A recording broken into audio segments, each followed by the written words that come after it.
So then opened my own company, and had actually a pet service company for almost 2 decades, which was wildly fun, exciting, entrepreneurial, all those things.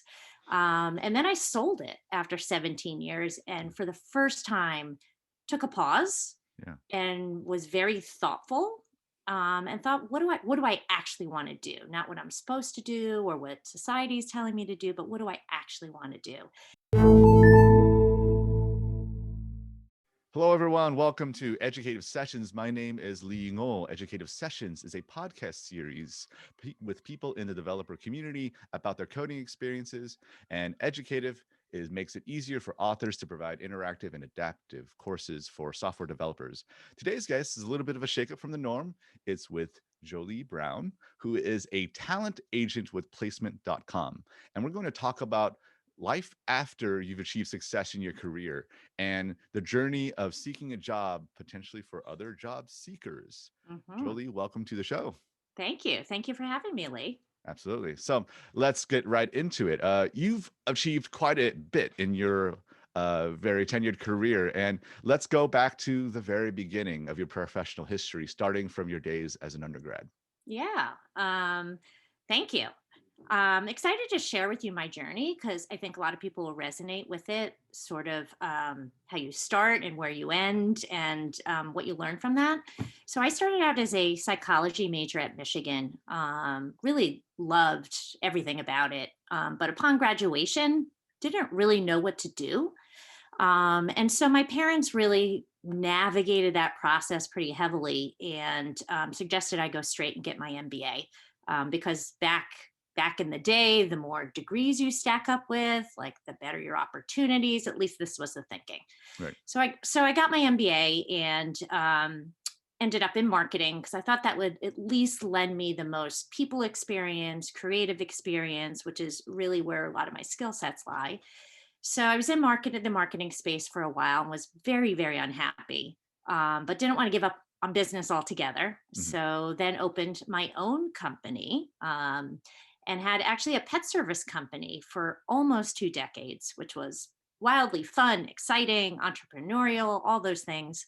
And then I sold it after 17 years. And for the first time, took a pause Yeah. and was very thoughtful, and thought, what do I actually want to do? Not what I'm supposed to do or what society is telling me to do, but what do I actually want to do? Yeah. And I went back to the very beginning when I was a psych major and thought, I like people. Mhm. People, what makes them tick. Yeah. So I got my coaching certification. I've been doing that ever since. Let's go back to first your company, your pet Yeah, service group. Could you tell us a little bit more about that and sure. a little bit of the transition from I guess what you're working on in marketing to something potentially as different as that, right? Yeah, yeah. So I was working in the marketing space and doing a lot of co-branding, and I work for profits, nonprofits, and I just really, really didn't enjoy it. But at the time, I had young kids, and I thought, what can I do that would give me the flexibility to sort of straddle both worlds, work, be a mom, have flexibility, all of that. And it's actually my sister-in-law who's true animal lover, and she was starting to put together a business plan to have a pet service company. And she said, "I need your help. I don't know anything about business. I know everything about animals. Can you at least help me with that?" Well, I day one, I was dragged into every aspect of it. It wasn't just business. It was get your Mhm. sneakers on, and we've got clients that need Sounds like help. a true entrepreneurial experience where I know a lot Absolutely. about this, someone knows nothing about that, but knows the other thing, and then you just mesh it together and see you what you come happens. together, right? Right, But right. I don't know why I had this picture that I'd be behind a desk with the computer, answering phones and doing business plans when you have to really think about the business. If you're going to be a restaurant owner, you will be sweeping floors and swiping credit cards and flipping burgers. You're going to be doing every aspect of the business. So that's what I learned about Mhm. being an entrepreneur and working in a business. But I loved it. It was great. I still love animals. We had a wonderful run connecting with clients, but when the end was sort of upon us, I really felt like I needed a change. Wow, wonderful. And so, you sold the company, and that's incredible. Like a lot of people don't even get to that point in their own journeys. But in you doing so, I mean, I did entrepreneurship in the past, and I counted any win as a major win, right? To Mm-hmm. get to the point of an acquisition is huge. And you took some time to yourself. Were you, were you traveling, writing? Like, what was the journey that you had to take in order to discover your next career? Yeah, I wasn't sure what I was going to do, and I wanted to be thoughtful with really good intention because I hadn't done that before. I just kept falling into things, and so I did really read a lot of books, listen to a lot of podcasts, got very zen about what my next move would Mhm. be. And, someone introduced me to coaching, and I thought this is the fastest way I can get to being with people.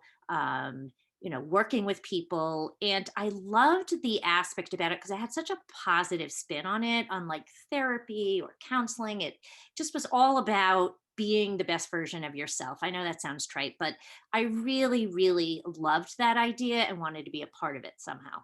Wonderful, wonderful. Yeah, and so let's dive deeper into what your career is now. And Mhm, you said that you've gone back to the beginning in a lot of ways while combining mhm. other aspects of your experiences.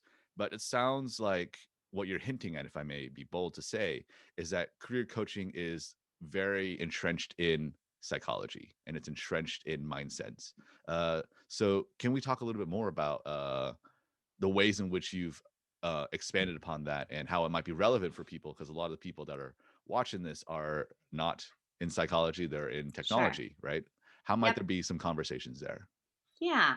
So it's interesting because I'm a life coach and a career coach. I have my own company where I do life coaching with clients, and then professionally, I'm a career coach. But it's hard for me to separate those out because whenever you're career coaching someone, you can't disregard the person, the job seeker, the person, and all the emotions that come with that. So that's when I put my life coaching hat on. So there's just such an intersection between these two, but you're right that it's rooted a lot in psychology, about people, about their intentions, about just what makes them stuck. That's the best way to describe coaching. It's what makes you stuck and how are we going to get you unstuck to get the things you want in life. And in particular with tech, a lot of that, this is not going to come as a huge revelation, is imposter syndrome, feeling like you don't have enough experience, and just getting over those roadblocks, so that you can move forward.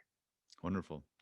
And we're basically actually nearing the end of our conversation, and I'd like to know, for those who are listening and watching right now, what is the first step to discovering and working with a career coach in a way that will help with their successful search for a new job or in their Yeah. current job?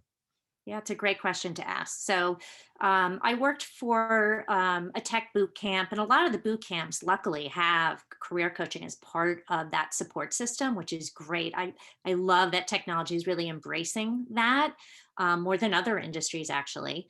But if you don't have that in your life, you can find career coaches by Googling. I myself went and got certified by a company called IPEC. They have a long list where you can put your zip code in and find a career coach. All of this can be done virtually, so a career coach doesn't have to be near you or by you, geographically. And there's a lot of great word of mouth. So if you're connected in various communities, ask people that you trust if they know a career coach, so that you can find one that really, connect with. That's the most important part. That's wonderful. Uh, Jolie, this has been really cool. And I'm really interested in this path as well as, I have, let's say a basic knowledge of how to code, but like a deeper passion for the more human people side of aspects of becoming a coder and getting into the weeds as well. So I'd love to, sort of as a thank you for what we do here at Educative Sessions, is to give you an opportunity to do a shameless plug, to talk about the work you're doing with your current company and to talk about how it might be relevant to others as well. Yeah, thank you for that opportunity. So now I work for a company called placement.com.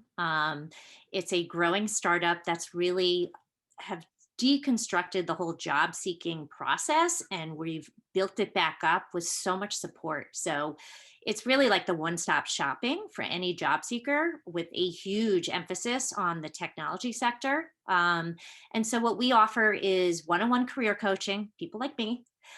We have live workshops, and we've actually built our own job seeking software that's scraping from 12 different locations. So it's a much more efficient way to look for a job.